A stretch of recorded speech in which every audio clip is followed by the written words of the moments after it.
No Shigaraki this chapter. I repeat, no Shigaraki this chapter.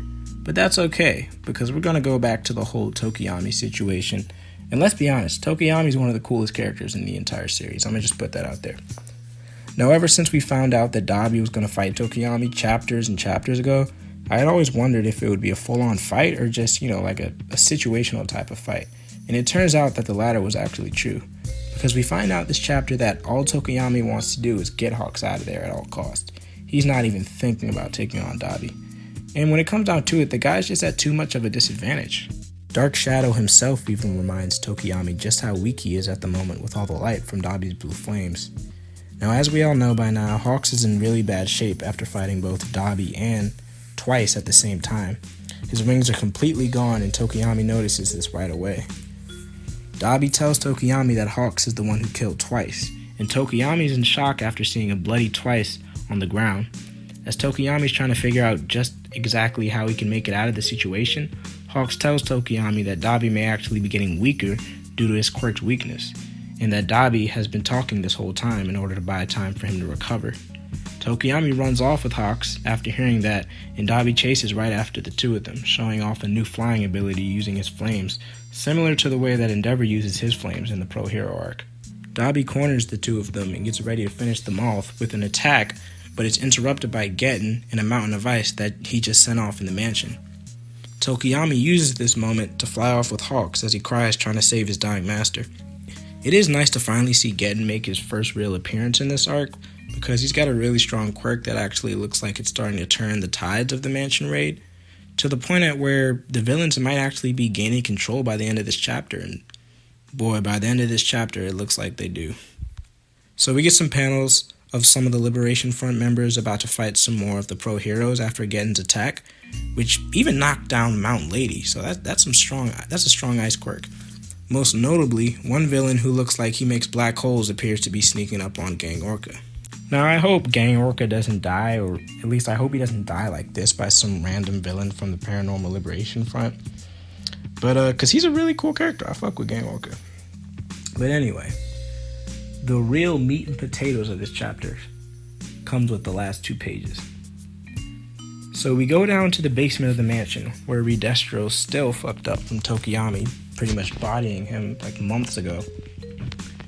And Redestro's asking all of his henchmen and members of the Liberation Front to find him some new legs since Tokoyami destroyed them last time. And he's wondering why they're not listening to him. So Redestro turns around and he notices that Gigantomachia is awake. He stood up. Well, he's always been awake, but he stood up. Gigantomachia is up, and oh my god, this is bad.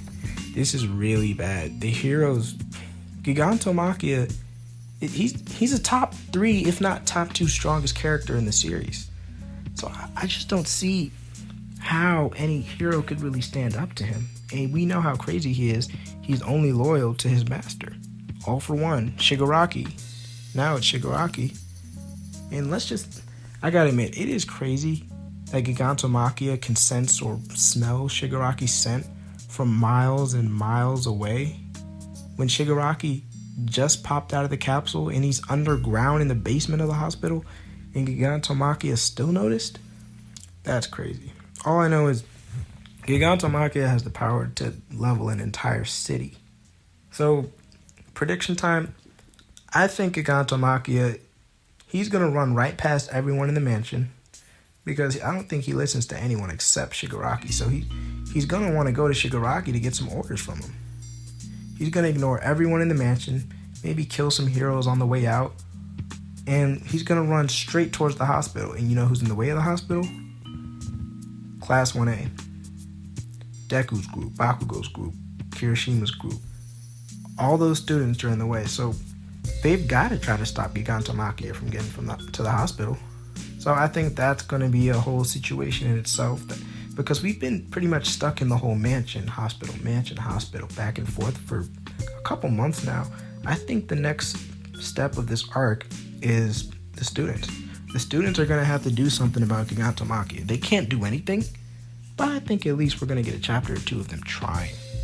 And then, of course, what we all want to get to, Shigaraki's massacre. That's coming up too. So, whoo, My Hero's getting crazy. It's been fire for like 15, 20 chapters straight now. I don't think we're getting Shigaraki for another chapter or two. I don't think that massacre's coming for a while. The next chapter or 2 chapters, I'm pretty sure it's going to be about Gigantomachia and the Tokoyami and Hawk situation. Maybe we'll get to dive into a little bit more of Dabi's thoughts on how Twice just died. Maybe we'll get some more of the villains' thoughts on Twice's death, notably Toga, Mr. Compress, Spinner. You know, all of the main villains. I'm curious what's going to be the next major fight in this arc, because when you think about it, we've only had about 2 major fights in this arc. You know, beautifully drawn panels, and like we were all expecting Tokoyami versus Dabi, like all out brute force fight. It did happen. Tokoyami didn't go crazy. He might. There's a chance that he still could lose control. Maybe fight Gigantomachia, try to stop him from going to the hospital or something. But he didn't fight Dabi, so I'm kind of wondering what the next Mirako versus the high-end Nomu level type of fight will be. Who's going to be the next hero to get into one of those like intense, serious, life on the line, beautifully drawn panels by Horikoshi type of fights? Hawks was the last hero when he fought Twice and Dabi. Mirako was before that, so I'm curious who gets it next. I mean, if I had to choose one, it would be Tokoyami or Bakugo, Todoroki, but we'll see, I guess. Another prediction, if this arc is going to tie into the Prison Break arc, which I think it pretty much has to at this point, All Might's nowhere to be seen. They said All Might was going to be meeting with Stain. All Might's most likely going to be at Tartarus when a Prison Break happens. I could see Gigantomachia taking Shigaraki straight to Tartarus. Shigaraki just riding on...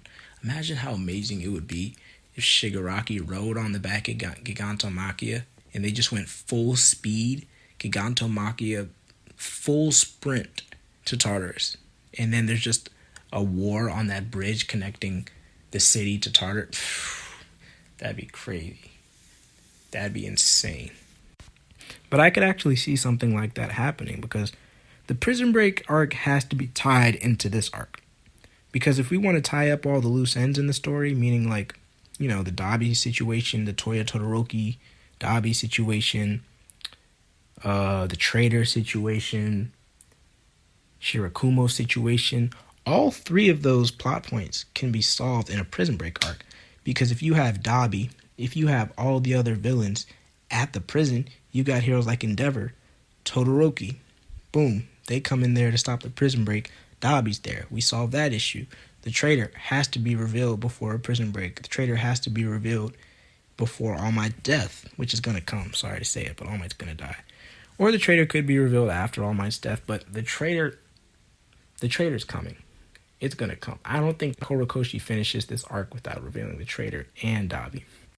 It'd be interesting to see if Eri and Mirio come back and have some role to play in this arc because they've been out of the story for quite some time now. And Horikoshi's been teasing Eri's return for like at least once or twice every arc. So it's a little bit of wishful thinking on my part, but Mirio's been gone for so long, my nigga. He's got to come back at some point. Lemillion's got to make a return. I'm not really sure if we're getting a chapter next week or not, but if you know, please feel free to let me know in the comments because I've been doing some research trying to figure it out and I've had no luck. But like I said, My Hero's been a banger. Let me know if you liked the video. Leave a like, subscribe for more content, check out my channel. I'll see you.